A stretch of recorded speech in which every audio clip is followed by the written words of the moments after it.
नमस्कार मित्रांनो, मी सावित्रीबाई ज्योतिराव फुले या मालिकेच्या 12 मार्चच्या भागामध्ये सगुणाव आता दादांना म्हणत असते, दादा मागं लोकांचं ऐकून ना तू त्याची शाळा बंद केलीस. आता असं करू नकोस, त्याला घाल पुन्हा शाळेत. तर तेव्हा दादा गप्पूर चाचांना सांगत असतात, पर ज्योती मिशनरी शाळेत जातोय हे त्यांना कळलं तर मला धारेवर धरतील व आणि त्याच्या संग काही येडंवाकडं केलं म्हणजे. आणि त्यांना त्या गोष्टीची भीती वाटत असते. आणि ते ऐकल्यानंतर आता इकडे सावित्री सुद्धा घाबरू लागते. तर सगुणाव म्हणते, अरे नाही करणार, आणि जर तुला तीच भीती वाटत असेल ना तर निजीक साहेबांच्याकडनं मी पत्र घेते, माझी ओळख आहे त्यांच्याकडं आणि ते देतील ते पत्र. आणि असं सगुणाव सांगत असताना इकडे ज्योती तर खुश होत असतो. तर तेव्हा गप्पूर चाचा म्हणतात, तो बात ही खतम. तर सगुणाव गप्पूर चाचांना म्हणते, गप्पूर चाचा तुम्ही पण ना कलेक्टरकडून एक पत्र आणा, म्हणजे ना कसलीच काळजी राहणार नाही. तर तेव्हा गप्पूर चाचा म्हणतात, हां हां बिलकुल बिलकुल मैं ले आऊंगा. तर सगुणाव म्हणते, एकदा का ते पत्र मिळालं का नाही मग पुन्हा गपगार, कोणाची पण हिंमत नाही मग ज्योतीला पुन्हा शाळेतून काढायची आणि काही बोलायची सुद्धा. तर तेव्हा दादा अजून सुद्धा काळजीतच असतात. तर गप्पूर चाचा विचारता, दादा क्या सोच रहे हो, अरे पडने दो ज्योती को. तर त्यानंतर आता सगळ्यांचं लक्ष दादांच्याकडेच लागून राहिलेलं असतं. आणि दादा आता हळूहळू ज्योतीकडे जातात आणि त्याला म्हणतात, जा बाबा जा, उद्यापासनं शाळेला जा. आणि असं दादांनी सांगितल्यानंतर ज्योती तर खूप खुश होतो आणि सावित्रीला तर भरून येतं मित्रांनो, आणि ती सुद्धा खूप खुश झालेली असते. आणि सगुणावच्या डोळ्यातून सुद्धा पाणी येतं. आणि आता सावित्री तर ज्योतीकडे बघतच राहते आणि त्याच्या चेहऱ्यावरचा आनंद तिला बघायचा असतो. इतकी वेळ झालं त्याला जे काही पाहिजे असतं ते आता अखेर त्याला मिळालेलं असतं. आणि ते बघून सावित्रीला खूप आनंद झालेला असतो आणि सगुणाव सुद्धा खूप खुश झालेली असते. आणि ज्योती तर त्याचं तर काही विचारूच नका, तो तर इतका खुश झालेला असतो, त्याच्या चेहऱ्यावर ते सगळं काही दिसत असतं मित्रांनो. आणि त्यानंतर आता सर्वजण गेल्यानंतर इकडे सावित्री हळूहळू चोर पावलाने खोलीमध्ये येत असते आणि तिच्या हातामध्ये एक गाठोड असतं आणि ती ज्योतीची दावत आणि टाक सुद्धा तिच्या हातामध्ये असते. आणि आता हळूच सावित्री ते टाक आणि दाऊत टेबलवरती ठेवत असते आणि तेव्हाच आता मागून ज्योती तिथं येतो आणि दरवाजात उभारलेला असतो आणि तिच्याकडे बघून तो मागे उभा राहूनच हसत असतो. आणि त्यानंतर आता सावित्री ते गाठोड पण खोलू लागते आणि ज्योती मात्र ते सगळं काही तिथे उभा राहून बघत असतो. आणि सावित्री आता त्या गाठोड्यामधून ज्योतीची सगळी काही पुस्तकं वगैरे जे असतात ते सगळं काही काढते आणि ज्या त्या जागेवरती ठेवू लागते आणि सगळं सामान ती आता ज्या त्या जागेवरती ठेवते. पण ज्योती मात्र ते सगळं काही दरवाजामध्ये उभा राहून हसत छान असं बघतच उभा असतो. आणि त्यानंतर सावित्री जे पेटीमधलं सामान असतं ते पेटीमध्ये सुद्धा ठेवून टाकते. आणि आता ज्योती हळूच आतमध्ये येतो आणि त्याला बघितल्यानंतर सावित्री दचकतेच, पण ज्योती मात्र तिच्याकडे बघून हसतच असतो आणि म्हणतो, चला कोण तर शानं झालं म्हणायचं. तर सावित्री सुद्धा म्हणते, वय झालं झालं. तर ज्योती तिला म्हणतो, चल कान पकड आता. तर तेव्हा सावित्री चक्क जाऊन ज्योतीचेच कान पकडते. तर ज्योती म्हणतो, अगं ए माझं नाही, तुझं पकड. तर तेव्हा सावित्री म्हणते, असं वय, पण लग्नात ना सप्तपदीत म्हणालो होतो आपण, जे तुमचं ते माझं. आणि असं बोलून बरोबर आता सावित्री ज्योतीला कोड्यात पकडते. तर ज्योती म्हणतो, असं काय.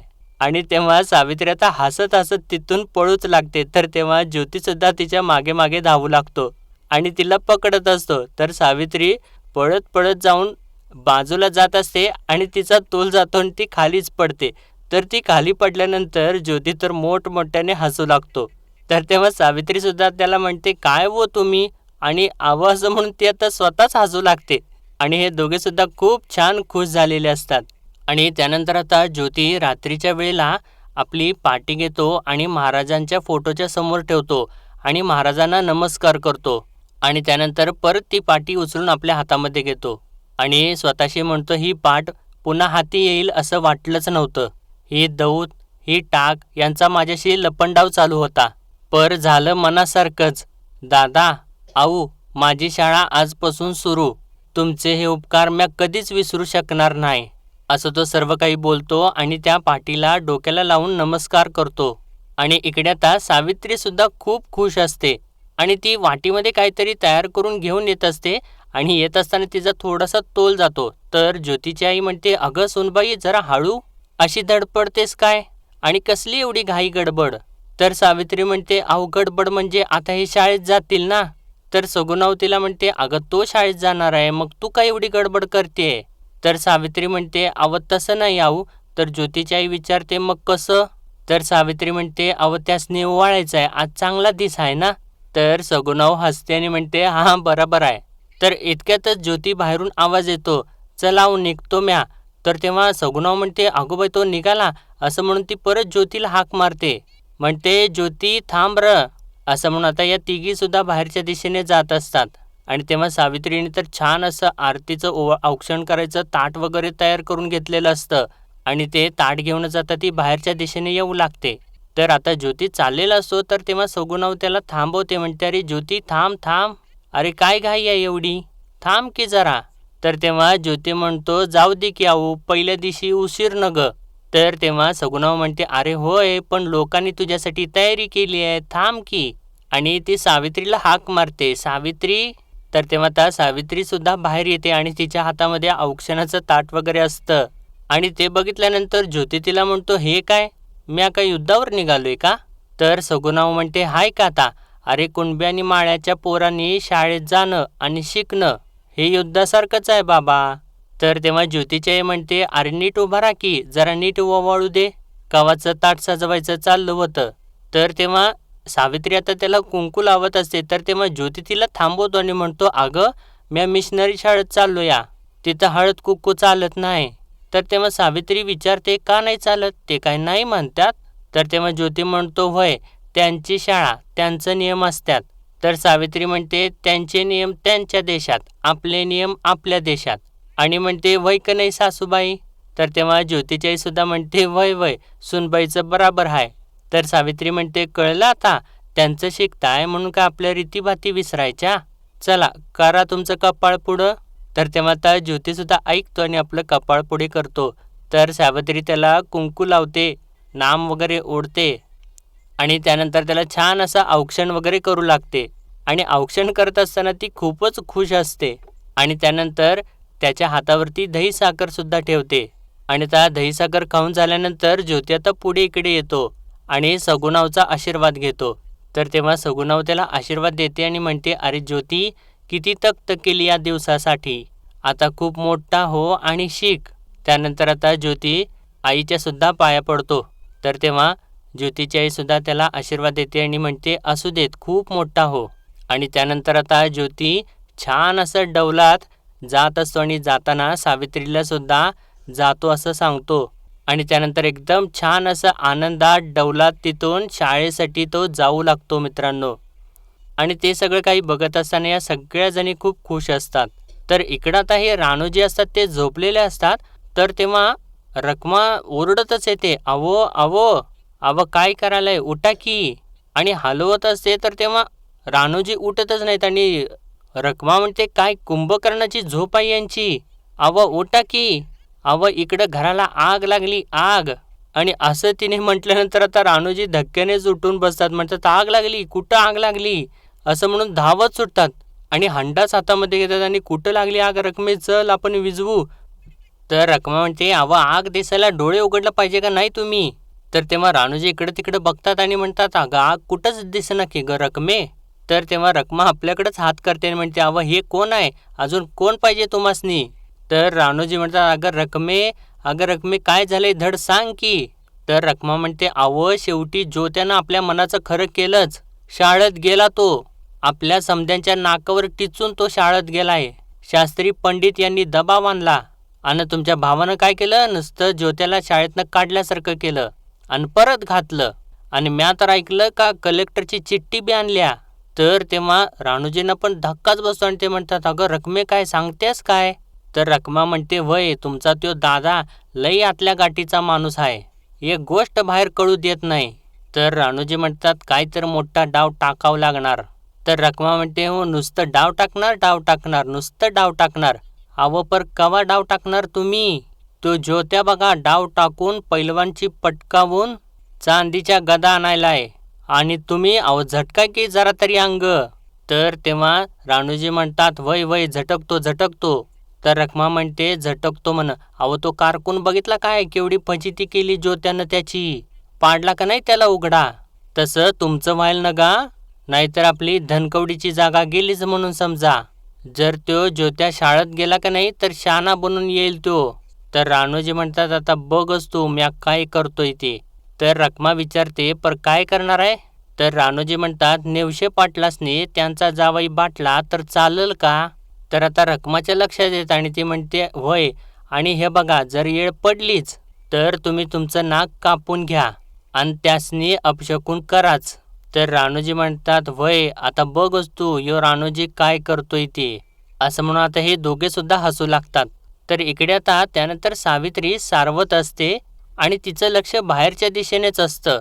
आणि तेव्हा पार्वती तिथं येते आणि तिच्याकडे बघितल्यानंतर तिला थोडंसं आश्चर्यच वाटतं, कारण तिचं लक्ष तर बाहेरच्या दिशेनेच असतं आणि ती एकाच जागी सारवत असते. तर तेव्हा पार्वती तिच्याकडे एकदा बघते आणि बाहेरच्या दिशेने एकदा बघते आणि थोड्या वेळाने हसूच लागते आणि म्हणते, अरे देवा, हे काय. तर सावित्री म्हणते, काय झालं. तर तेव्हा पार्वती म्हणते, अहो परवा तर सारवली होती ना आपण, मग आता काय सण बिन हाय काय. तर तेव्हा सावित्री म्हणते, अहो सणच समजा, हे शाळेत जात आहेत ना. खरं तर मी फुलाचं तोरणच बांधणार होते. अहो किती हरकून गेले, हे मला बी लय आनंद झाला बघा. तर तेव्हा पार्वती सुद्धा म्हणते, हे मात्र खरं आहे बघा. तर सावित्री म्हणते, अन लगीन झाल्यानंतर पहिल्यांदा एवढं खुश दिसले मला. तर पार्वती म्हणते, वय वय, नवरा खुश तर बायको बी खुश. चांगलाय चांगलाय, चला म्या बी तुम्हासनी मदत करते. आणि आता पार्वती सुद्धा सावित्रीला मदत करू लागते. तर सावित्री अजून सुद्धा सारखं सारखं बाहेरच्या दिशेनेच बघत असते आणि बाहेरच्या दिशेने बघत बघत ती पार्वतीच्या हातावरतीच सारवू लागते. आणि तेव्हा पार्वती तिच्याकडे बघते आणि तिला म्हणते, अव जाऊबाई, अव ध्यान कुठं आहे तुमचं. तर तेव्हा सावित्री म्हणते, हे काय हितच आहे की. तर पार्वती म्हणते, नाही, भुई सारवता सारवता अव माझा हात सारवला तुम्ही. आणि ते बघितल्यानंतर सावित्री तोंडावरतीच हात घेते आणि म्हणते, अरे देवा, हे काय केलं म्या. तर तेव्हा पार्वती हसत असते मोठमोठ्याने.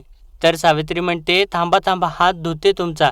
तर पार्वती म्हणते, अव असू द्या असू द्या, त्यात काय होते. अव आपल्या माणसाची वाट बघताना व्हायचंच, असं चालायचंच. तर तेव्हा सावित्री म्हणते, अव होय की, पर कुठं आहेत ते, कवा यायचं. दिवस मावळतीला आलं, सवय बघा की कुठं कुठं पोचली. तर तेव्हा पार्वती म्हणते, हां काय काय म्हणला तुम्ही. तर तेव्हा सावित्री म्हणते, अव ते काय आहे ना, आमच्या नायगावात बी ना घराच्या भिंतीची सावली झाडाच्या बुंद्यावर पडली ना, तर आई मला म्हणायची, आता तुझा आबा येणार बघ. आणि असं ती सांगत असताना पार्वती तर हसतच असते. आणि त्यानंतर आता मित्रांनो, सावित्री तिच्या आईची साडी घेऊन बसलेली असते आणि त्या साडीवरून हात फिरवत असते आणि म्हणते, आई मला तुझी लई आठवण येते बघ. आणि तेव्हा तिला तिच्या आईचे शब्द आठवत असतात, नवऱ्याचं सुख ते आपलं सुख मान, नवऱ्याचं दुःख ते आपलं दुःख मान. अगं लग्नात घातलेल्या 7 पावलात 7 स्वर्ग निर्माण करण्याचं बळ आहे. मग नवऱ्याच्या खांद्याला खांदा लावून शेतात राबायचं, घाम गाळायचा. नवऱ्यानं वाघ धरला तर त्या वाघाला दोरी बी बांधता आली पाहिजे. तर आता सावित्री ते सगळं आठवल्यानंतर म्हणते, तुझं बोलणं मला आता उमगतंय बघ. यांच्या आनंदात आनंद म्हणजे काय हे मला कळतंय. आज हे शाळेत गेले, शाळेत गेल्यावर ते काय करतात, त्याचा आनंद कसला, त्यांचं सुख म्हणजे काय हे तर मला ठावं नाही. पर आज घरातनं जाताना त्यांच्या चेहऱ्यावर एक समाधान होतं, हे म्या कधीच विसरणार नाही. आई, तुझा शब्दानं शब्द मी माझ्या मनात टिपून ठेवलाय बघ. तुझी शिकवण म्या कधीच विसरणार नाही. आणि इतक्यातच तिला कसला तरी आवाज होतो आणि ती लगेचच साडी बाजूला ठेवते आणि म्हणते, हे आले वाटतं शाळेतून. असं म्हणून ती उठून चाललेलीच असते. इतक्यात सगुण आऊ तिथं येते आणि तिच्याकडे बघून ती हसत असते. तर सावित्री म्हणते, आऊ तुम्ही. तर सगुणाव तिला म्हणते, तू दुसऱ्या कुणाची तरी वाट बघत होती का. तर सावित्री म्हणते, नाही. तर तेव्हा सगुणाव म्हणते, मग चेहरा का पडलाय मला बघून. तर तेव्हा सावित्री थोडीशी लाजते. तर सगुणाव म्हणते, अगं चेष्टा करत होते मी ना, तुझ्यासाठी काहीतरी आणलंय बघ. तर सावित्री विचारते, काय. तर सगुणाव तिला दाखवते. तर ते बघितल्यानंतर सावित्री म्हणते, अरे बापरे, ही कसली वडी आहे. तर तेव्हा सगुणाव तिला म्हणते, अगं वडी नाही, केक म्हणतात त्याला, केक. तर सावित्री परत विचारते, काय. तर सगुणाव म्हणते, अगं केक म्हणतात त्याला, केक. जॉन साहेबांच्याकडं मी काम करते का नाही, त्या मॅडमनी बनवलाय, त्या दरवेळी देतात मला, दर. तर तेव्हा आता सावित्री तो केक हातामध्ये घेते आणि त्याच्याकडे एकदम अप्रूपाईने बघत असते आणि तिला बघितल्यानंतर सगुणाव तर हसतच असते. तर आता सावित्री तो केक खाणारच असते, इतक्यात चक्क रखमा तिथं येते आणि तिच्या हातावरती जोराने फटका मारते आणि तिच्या हातामधला तो केक खालीच पडतो आणि ते बघितल्यानंतर इकडे सगुणावला तर धक्काच बसतो आणि ती रागानेच रखमाकडे बघू लागते. तर तेव्हा त्या रखमा तिला हातालाच धरते आणि बाजूलाच घेऊन जाते आणि म्हणते, अगं बाटशील की ग पोरी, अगं हे अशा गोऱ्या माणसांचं काही खाऊ पिऊ नये, त्यांचा धर्म वेगळा आपला धर्म वेगळा आणि लोक काय बाटवायलाच बसल्या, ती धंदाच असतोय त्यांचा, त्यांचं कसं आहे कामाला बोलवा बाटवा, शाळेला बोलवा बाटवा, असं असतंय त्यांचं. तर तेव्हा सगुणाव तिला म्हणते, वहिने केक खाऊन कोण बाटतं का? आता जॉन साहेबांना कित्येकदा मी आपल्या घरातनं भाकरी आणि भाजी घेऊन गेले, वांग्याचं भरीत घेऊन गेले, ते काय बाटली वय? तर तेव्हा रखमा म्हणते, आपला बाट नाही लागत त्यासनी, त्यांचा लागतोय आपल्यासनी बाट. आणि सावित्रीला म्हणते, बरं झालं बाई मी वेळेवर आले, वाचलीस बाई का तू? तर तेव्हा सगुणाव तिला म्हणते, वडाचं साल आहे ना पिंपळाला लावू नको, एक तर एवढ्या प्रेमाने केक दिला होता, लेकरू खात होतं, अन्न होतं, त्यानं काय बाटणार होतं, पाडलास तू, कसला कांगा बघ तुझा, पुन्हा असं वागलीस ना तर मला चालायचं नाही, सांगून ठेवते. तर रखमा म्हणते, ज्याचं करावं भलं तो म्हणतोय माझंच खरं. आणि सावित्रीला तर त्या गोष्टीचा धक्काच बसलेला असतो. तर इतक्यातच मित्रांनो इकडून बाहेर आता ज्योती शाळेतून परत येतो आणि समोर दाराला सावित्रीने तोरण वगैरे बांधलेलं असतं आणि ते बघितल्यानंतर ज्योतीला खूप आनंद होतो आणि तो बघतच राहतो आणि समोर छान अशी रांगोळी वगैरे काढलेली असते, ते सुद्धा तो बघतो आणि पार्वती तिथे बाहेरच असते आणि ज्योतीकडे बघून ती सुद्धा खुश झालेली असते आणि तिथूनच हाक मारते, जाऊबाई ज्योती तात्यासाहेब आले बघावं. तर तेव्हा ज्योती तिला म्हणतो, काय ग वहिने, रांगोळी तोरण काय आहे? तर पार्वती म्हणते, आता ग बाया मला काय विचारताय, ज्यानं केलं त्याला विचारा की, असं म्हणून ती हसत हसत आतमध्ये निघून जाते. आणि तेव्हाच आता सावित्री धावत धावत बाहेर येते आणि बाहेर येऊन ती ज्योतीकडे न बघता सूर्याकडेच बघत असते आणि जमिनीवरती काहीतरी करत असते आणि जमिनीवरती तिने रांगोळीने एक रेष आखलेली असते आणि एक काठी घेऊन येते आणि त्या रेषेच्या समोर उभा करते. पण ज्योतीला काही कळतच नसतं की ही अशी का करते आणि तो एकसारखं तिच्याकडे बघतच असतो. आणि आता सावित्री मनातल्या मनात म्हणते, इथं सावली पोचली आणि हे घरात आलं, म्हणजे आता इथं सावली आली म्हणजे यांची घरी यायची वेळ झाली, असं म्हणून ती ज्या ठिकाणी तिने काठी उभा केलेली असते तिथं एक दगड सुद्धा ठेवते आणि त्यानंतर ती काठी घेऊनच ज्योतीच्या समोर जाते आणि त्या ज्योतीसमोर जाऊन त्याच्याकडे डोळे भरून बघत असते. तर तेव्हा ज्योतीसुद्धा तिच्याकडे आश्चर्यानेच बघत असतो. आणि मित्रांनो आजचा भाग इथेच संपतो आणि पुढील भागामध्ये आपण पाहणार आहोत. मित्रांनो आता पाटील इकडं फुल्यांच्या घरी तावातावानं आलेले असतात आणि ते दादांना बोलत असतात, जावयाला किरीस्ताव शाळेत घातला तुम्ही, धर्म बदलणार असा बोलवाय समधीकडं, जरा आमच्या जागेला येऊन विचार करा, जर उद्या आमचा जावई बाटला तर लोक शान घालतील आमच्या तोंडात, राहू द्या दादा, त्या परासना माझी लेक घेऊन जातो मी. आणि ते ऐकल्यानंतर सावित्रीला सुद्धा धक्का बसतो आणि दादांना सुद्धा धक्का बसतो. तर त्यानंतर आता ज्योती आणि सावित्री बोलत असतात. ज्योती सावित्रीला सांगत असतो, अव्वानी गप्पूर चाच्यांनी किती प्रयत्न करून पुन्हा माझी शाळा सुरू केली आणि आता? तर सावित्री म्हणते, अव पर आबासनी ते पटत नाही. तर ज्योती म्हणतो, कसं आहे सावित्री, आपण शिकायला जातो, आपण आपला तत्व सोडायचं नाही आणि अंतर ठेवायचं, मग तर काहीच अडचण येणार नाही. आणि असं त्यानं सांगितल्यानंतर आता सावित्री त्या गोष्टीचा विचार करू लागते आणि तिला परत त्या गोष्टीचा आनंद होतो. तर मित्रांनो आजच्या पुरते एवढंच, भेटूया परत उद्याच्या भागामध्ये. तोपर्यंत आपल्या व्हिडिओला लाईक शेअर आणि सबस्क्राईब नक्कीच करा. धन्यवाद.